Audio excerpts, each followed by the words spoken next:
శుభదినంగా భావిస్తా ఉన్నాను. ఎందుకంటే వరంగల్లో భద్రకాళి ఆలయంలో ఉన్నటువంటి వేద పాఠశాలకి సరి అయిన సౌకర్యాలు లేక పిల్లలు చాలా ఇబ్బందులు పడతా ఉండే మళ్ళీ అనుకోకుండా ఈరోజు భద్రకాళి టెంపుల్ డెవలప్మెంట్ కోసం ఉన్న నిర్మాణాలన్నీ కూడా తొలగించడంతో వారికి ఉన్నటువంటి అకామిడేషన్ కూడా మరి తొలగించబడింది. దాన్ని వాళ్ళను ఇన్ని రోజులు కూడా ధార్మిక భవనంలో ఉంచడం జరిగింది.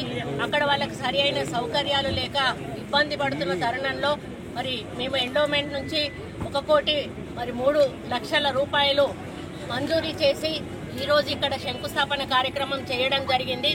ఈ యొక్క వేద పాఠశాల నిర్మాణం జరిగితే మరి ఒక వరంగల్ హన్మకొండ మొత్తానికి కూడా ఒక మంచి పాఠశాల ఇక్కడ మేము ఇచ్చిన వాళ్ళం అవుతాము. ఇది మాకు చాలా హ్యాపీగా ఉంది.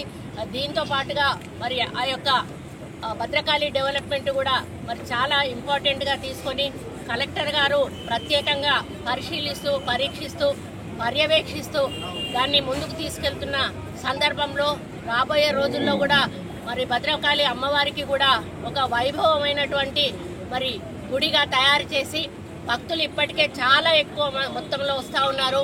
అక్కడ సరిపోయే స్థలం లేదు కాబట్టి చుట్టుపక్కల ఉన్నటువంటి గవర్నమెంట్ ప్లేసులలో ఏవైనా మరి నిర్మాణాలు అవి ఉన్నా కూడా లేకపోతే మరి ఎవరైనా ఆక్రమించుకుని ఉన్నా కూడా అవన్నీ కూడా తొలగించి ఆ యొక్క స్పేస్ని ఇంకా ఎక్కువ చేయాల్సిన బాధ్యత మా మీద ఉంది. ఎందుకంటే మరి భక్తులు వచ్చినప్పుడు ఎక్కువ వచ్చినప్పుడు తోపులాట కానీ తొక్కిసలాట కానీ అయ్యేటువంటి అవకాశం ఉంటుంది.